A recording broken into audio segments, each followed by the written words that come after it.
नमस्कार जी, सभी को मेरी राम राम जी। तो कैसे हैं आप सब? स्वागत है आपका अपने यूट्यूब चैनल पर। सुबह का टाइम है और ये कर रहे हैं यहाँ पे दुकान का सामान की सेटिंग। थोड़ा सा दुकान का सामान दिखाया है आपको, पूरा खोलकर नहीं दिखाया है अभी। और मैं यहाँ पे अपने सुबह के जो काम होते हैं, झाड़ू पोछा नाश्ता वगैरह सभी कुछ करने के बाद यहाँ पे मेरे कुछ दुपट्टे हैं, उन पे ही लगा रही हूँ मैं लेस। तो देखती हूँ जो भी लगती है। जैसे मैंने पिछली वीडियो में दिखाया था, हम बागड़ गए थे, वहीं से लेकर आई थी मैं ये दुपट्टे। तो इसमें लेस लगा रही हूँ, एक में दोनों साइड लगाऊंगी और एक में चारों तरफ लगाऊंगी। और यहाँ पे एक ये पुराने वाला दुपट्टा है मेरा, उस पर मैं कर रही हूँ पीको, क्योंकि हाथ के साथ ही ऐसे ही कर रही हूँ। वैसे तो सिलाई भी लगा सकती हूँ, लेकिन चलो पीको कर देते हैं। पीको अच्छी भी लगती है करी हुई। पहले मैं बहुत करती थी ऐसे, जो हाथ के साथ सिंपल पीको होती है। वैसे तो मशीन होती है जो पीको करते हैं जिसके साथ, तो मैं यहाँ पे सिंपल मशीन के साथ ही करती हूँ। तो जी, जो भी करना चाहे पीको तो ऐसे कर सकते हैं, बिल्कुल ही आसान तरीका है। बस थोड़ा सा हाथ बचा कर करना होता है, क्योंकि सुई लगने का डर रहता है। ऐसे जो अनजान होते हैं ना, पहले पहले करते हैं, तो फिर वो आराम से करनी चाहिए। अब जैसे मैं तो करती रहती हूँ, तो फिर थोड़ा हाथ बैठ जाता है जैसे करते रहते हैं।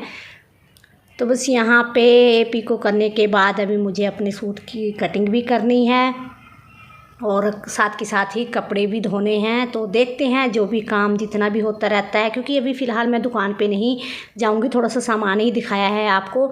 जितना भी सामान है सेट, ये सभी खुद ही करेंगे अपने आप ही। और जो रेट वगैरह है तो मैं इन्हें बता ही देती हूँ, वो खुद ही लगाते जाएंगे।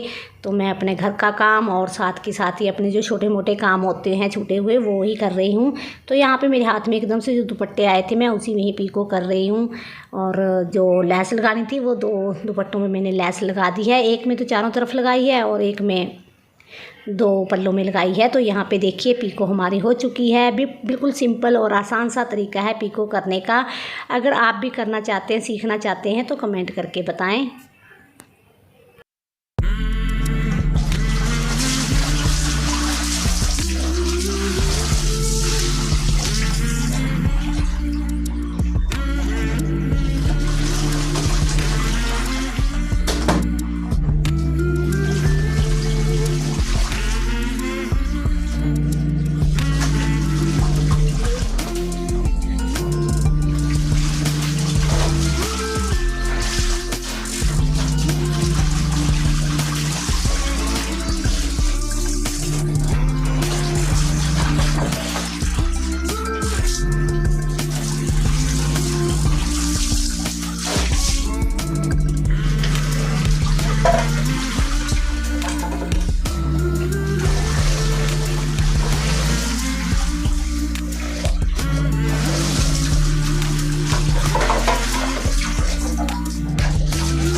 तो जी, कपड़े वगैरह धोने के बाद अब कर रही हूँ मैं दोपहर के खाने की तैयारी। दोपहर के खाने में आज बनाएंगे हम घिया की सब्ज़ी। तो यहाँ पे पहले घिया वगैरह काट लेते हैं और साथ ही मसाले वगैरह जो हैं, टमाटर प्याज वगैरह और लहसुन मसाला, लहसुन वाला मसाला तो मैंने कूट कर रखा है, लेकिन प्याज और टमाटर ही काटूँगी। और साथ ही जैसे दुकान पे आते ही पहले मुझे दुकान पे ही जाना पड़ता, दुकान का काम भी है, तो यहीं बैठ गई हूँ सामने। यहाँ से फिर दुकान भी दिखती रहती है। तो सब्ज़ी वगैरह मैंने काट कर रख दी है, जब रोटी बनाऊँगी तभी सब्ज़ी डालूँगी। और ये कुछ कपड़े जो सूख चुके थे वो मम्मी ने उतार दिए थे, तो मैं वही तय लगा रही हूँ। कुछ कपड़ों का तय लगाऊंगी, कुछ कपड़े जो प्रेस करने के लिए हैं उन्हें एक साइड में निकालूंगी। और यहाँ से सामने जो दरवाज़ा दिखता है इसके बाहर है मेरी दुकान। कोई आता है तो फिर आवाज़ लग जाती है, क्योंकि दुकान पर बैठे हुए हैं, पापा जी बैठे हुए हैं, ये भी बैठे हुए हैं। तो जब भी कोई आएगा तो फिर मैं तभी जाऊंगी। फ़िलहाल तो मैं तब तक अपने ये कपड़े वगैरह समेट लेती हूँ। और फिर दोपहर का खाना भी बनाना है। टाइम का पता ही नहीं चलता, पूरे जो मेरे दिन की डेली की रूटीन है टाइम का नहीं पता चलता कि कब टाइम हो जाता है, 12-1 कब बज जाते हैं। क्योंकि वही घर के काम, झाड़ू पोछा, नाश्ता वगैरह, जिस दिन एक्स्ट्रा काम होता है जैसे कपड़े धोने होते हैं या कोई सिलाई वगैरह करनी है तो काम बढ़ ही जाता है।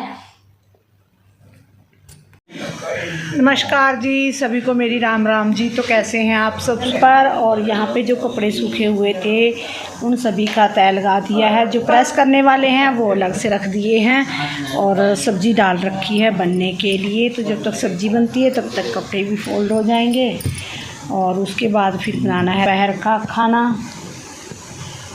वही जो डेली का काम है। और दुकान का जो सामान है सारी सेटिंग इन्होंने ही की है, क्योंकि जितना भी सामान लेकर आए थे वो लगाना था वो इन्होंने ही लगाया है। मुझसे तो घर का ही काम होता है बस। घर पे पता ही है आपको, घर का काम जो कभी ख़त्म नहीं होता। तो यहाँ पे अभी बनाएंगे हम दोपहर का खाना। काफ़ी गंदा हो रखा था, ये भी धो दिया है मैंने आज, अच्छा लग रहा है।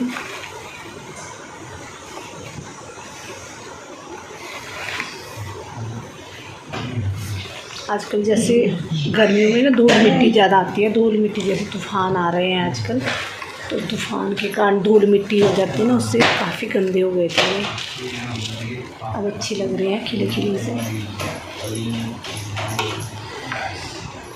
चलिए फिर अब बनाएंगे दोपहर की रोटी। तो जी यहाँ पे दोपहर का खाना बनाया पहले, उसके बाद सभी को खिलाया, खुद भी खाया। और इस टाइम अब 4-4:30 का टाइम हो रहा है, तो मैं दुकान पर आ चुकी हूँ। और यहाँ पे सामान इन्होंने सारा सेट कर दिया है, बहुत ही बढ़िया तरीके से किया है। तो जब मैंने दुकान की थी तब इस टाइम जहाँ पे ये दुकान है यहाँ पे किराए की दुकान थी मेरी, और अब ये मेरी खुद की दुकान है। तो खुद की चीज़ की जो खुशी होती है आप लोग समझ सकते हो। तो मेहनत का फल मीठा होता है जी, मेहनत का फल ज़रूर मिलता है। क्योंकि हमने मेहनत भी की थी जी, जब ये दुकान की थी मैंने छोटी सी शुरुआत की थी। और आज माता रानी की कृपा से काफ़ी अच्छी खासी दुकान हो गई है।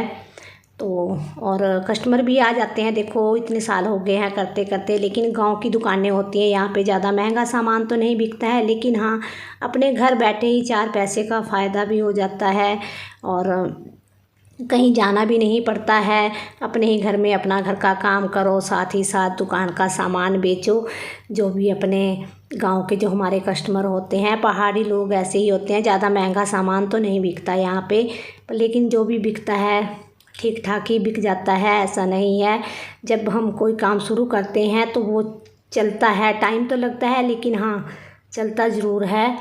तो मेरी भी कोशिश जो थी वो कामयाब हुई। कोशिश करने वालों की कभी हार नहीं होती है। वैसे मेरे साथ भी यही हुआ, क्योंकि मैंने सोचा नहीं था कभी कि मैं दुकान करूंगी। और दुकान का तो सोचा था, लेकिन ये नहीं था कि मैं कभी इतनी बड़ी दुकान मेरी होगी। तो माता रानी की कृपा से ये भी मेरी इच्छाएं पूरी हुई है। और माता रानी ही करती है सबकी इच्छाएं पूरी। हमारी नीयत अच्छी होनी चाहिए, हमारे दूसरे के प्रति जो भावनाएं होती हैं वो अच्छी होनी चाहिए, तो भगवान अपने आप ही सब कुछ देता है। तो यहाँ पे मैं अपनी दुकान का कुछ सामान आप लोगों को दिखा रही हूँ। अम्बाला से जो भी सामान लेकर आए हैं वो यहाँ पे सेट कर दिया है इन्होंने। मेरा तो वही दुकान का काम, घर का काम, डेली का जो चलता ही रहता है। लेकिन ये है कि चलो भाई, जब भी हम काम कुछ करते हैं तो उसका फल ज़रूर मिलता है। तो मुझे मिल भी चुका है। तो भी मेरी मेहनत मैंने की है, आज से 12-13 साल पहले जो शुरुआत की थी उसका फल मुझे मिला भी है। ऐसा नहीं है कि मिला नहीं है। जो भी काम शुरू करते हैं तो वो होता ज़रूर है। लेट हो सकते हैं, देरी लग सकती है, लेकिन होगा ज़रूर। वैसे तो बहुत सारे करते होंगे दुकानें, लेकिन दुकान करनी आसान भी नहीं होती है, क्योंकि बहुत मनमार काम होता है ये। कैसे कैसे कस्टमर आते हैं, कैसे कैसे लोगों से पालना पड़ता है। तो पापा जी बैठे हुए हैं यहाँ पे। तो कैसी लगी आपको मेरी दुकान भी मैंने आप लोगों को दिखा दी, थोड़ा सा सामान। वैसे मैं अपनी वीडियो में ना बहुत कम दिखाती हूँ, क्योंकि दुकान पर अगर कस्टमर आए होते हैं ना फिर अच्छा नहीं लगता ऐसे, तो इसलिए मैं अपनी दुकान का बहुत कम ही दिखाती हूँ जो भी होता है। लेकिन आज मैंने आपको पूरी दुकान दिखा दी है आपको। तो कैसी लग रही है मेरी दुकान। और सामान इन्होंने बिल्कुल सेट कर दिया है। थोड़ी सी हमने अदला बदली की है, थोड़ी जैसे चूड़ियाँ वगैरह डालते हैं ना, तो उसके लिए काफ़ी जगह होनी चाहिए। चूड़ियों के जो गुच्छे होते हैं वो हमें नीचे रखने पड़ते हैं। अगर ऐसे ही सामान बेचने वाला हो तो दिक्कत नहीं होती, लेकिन चूड़ियों का जो सामान होता है वो थोड़ा मुश्किल हो जाता है, डालने का ही होता है। और गाँव में चलता भी यही है, चूड़ियाँ जो डाली जाती हैं वही काम चलता है। तो यहाँ पे ये देखिए नीचे जी हाँ चूड़ियाँ पड़ी हुई हैं और कुछ सेट यहाँ पे लगे हुए हैं। और ये पर्दा है, पर्दे के पीछे ही यहाँ पे मैंने एक कुर्सी रखी हुई है ये वाली, जिसके ऊपर यहाँ पे मैं थ्रेडिंग वगैरह करती हूँ। और थोड़ा बहुत जो सामान पड़ा है वो भी आप लोगों को दिखा दिया है। ज़्यादा बड़ी दुकान नहीं है, छोटी सी है, लेकिन मेरे लिए काफ़ी बड़ी है। मेरे हिसाब से, मेरी औकात के हिसाब से ज़्यादा दिया है माता रानी ने, तो मेरे लिए काफ़ी है ये। तो यहीं अंदर चलते हैं, फिर यहीं से ही है मेरे घर का जो मेन दरवाज़ा है अंदर की तरफ जाने का। वैसे तो ऊपर से है हमारा मेन गेट, लेकिन दुकान से जब हम अंदर जाते हैं तो यही है। तो कैसी लगी आपको वीडियो कमेंट करके ज़रूर बताएं। मिलते हैं अगली वीडियो में, तब तक के लिए बाय बाय।